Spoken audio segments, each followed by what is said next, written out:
Bismillahirrahmanirrahim. Assalamualaikum warahmatullahi wabarakatuh. Right now, I am Muhammad Syaiqi Misyafa Bertausi. Want to make a short explanation about what is verb. Jadi verb itu singkatnya adalah kata kerja ya. Kata yang mendeskripsikan aksi, tindakan, kondisi atau pengalaman juga bisa. Jadi ini menunjukkan aktivitas ya, apa yang dikerjakan oleh subjek dalam suatu kalimat. Nanti di sini ada fungsi, kemudian macam-macam dan ya beserta contohnya. Fungsinya itu yang pertama ordinary sebagai kata kerja utama, kemudian auxiliary sebagai kata kerja bantu. Verb sebagai kata kerja utama ini merupakan indikator suatu kalimat. Tanpa adanya verb ini susunan kata tidak bisa disebut kalimat. Dengan kata lain, keberadaan verb ordinary ini dalam sebuah kalimat merupakan hal yang mutlak ya. Nah, berdasarkan verb ordinary-nya sebuah kalimat ini dibagi menjadi dua, yaitu kalimat verbal dan nominal. Verbal ini yang bukan anggota be. Be itu is, am, are, was, were, be, been, being.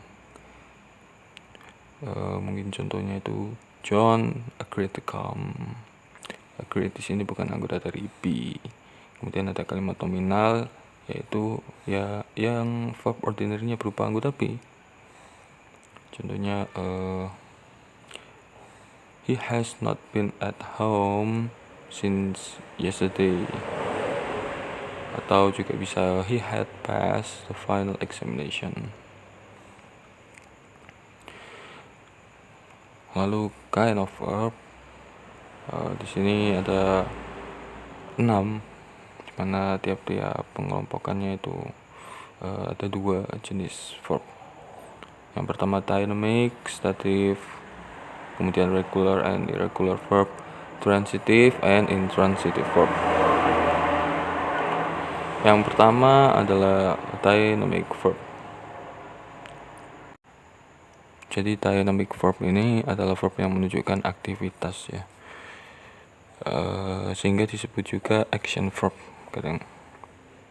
Contohnya banyak sekali: run, walk, sing, read, type, bring, climb, jump, swim, eat, drink, drive, fly, and so on.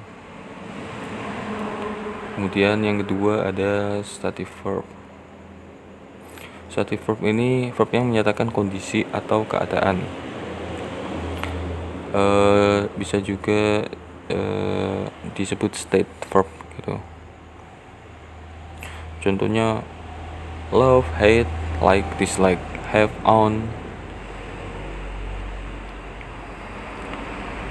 Kemudian pembagian yang kedua ya, atau jenis verb yang ketiga ini berdasarkan perubahan bentuknya, itu ada regular verb. Yang pertama, regular verb itu verb yang memiliki perubahan bentuknya itu beraturan gitu ya, dari bentuk 1, 2, 3. Jadi tinggal menambahkan d atau ed.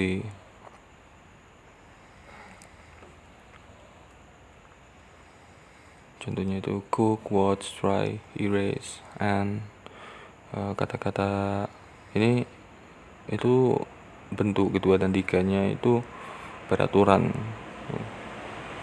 Jadi tinggal menambahi d akhirnya atau ed tergantung kalimatnya.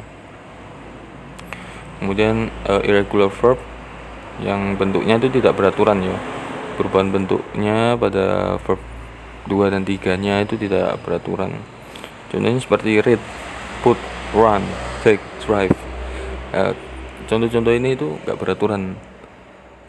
Seperti contohnya read ya. Read itu ketika bentuk kedua itu tetap read, bentuk ketiganya juga. Kemudian ada put, juga demikian. Kemudian ada run. Run ini bentuk keduanya itu run menggunakan a bukan u. Take, bentuk keduanya took. bentuk ketiganya taken. Jadi berbeda dengan regular verb di mana ketika ada try kita hanya menambahkan ed di belakangnya, tried. Jadi yang tidak beraturan ini perlu kita untuk melihat kamus atau menghafalnya gitu. Jadi ada di list of irregular verbs. Kemudian selanjutnya ada transitive verb. Transitive verb ini kata kerja yang membutuhkan objek ya.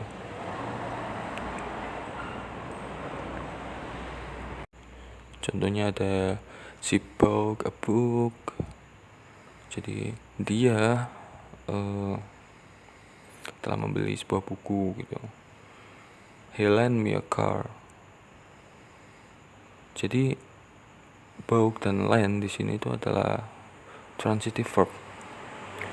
Jadi verb yang jenisnya itu transitif ya. Karena kalau nggak ada objeknya ini kalimatnya tidak akan jadi gitu. Jadi nggak akan masuk akal gitu. Misalnya he lent me, dia menyewakanku. Apa yang disewakan? A car. Nah, di sini objek, membutuhkan car sebagai objeknya. Kemudian ada intransitive verb, ya kebalikannya transitif. Ini tidak membutuhkan objek. Contohnya I run fast. Di sini berlari, run, ini tidak memerlukan objek ya. Fast di sini itu bukanlah objek, tetapi pelengkap atau keterangan ya, dimana menjelaskan berlari. Jadi berlarinya ini cepat gitu. Berbeda dengan buy, mungkin ya membeli. I buy fast, meskipun saya kasih keterangan ya, umpama saya membeli cepat, tapi ini nggak genap gitu loh, nggak jangkep, ada yang kurang. I buy bicycle misal, aku membeli sepeda, jadi sepeda itu sebagai objek. Jadi run di sini itu termasuk intransitive verb. Ya mungkin itu yang bisa saya jelaskan untuk materi verb kali ini. Kurang lebihnya mohon maaf. Thank you. Wassalamualaikum warahmatullahi wabarakatuh.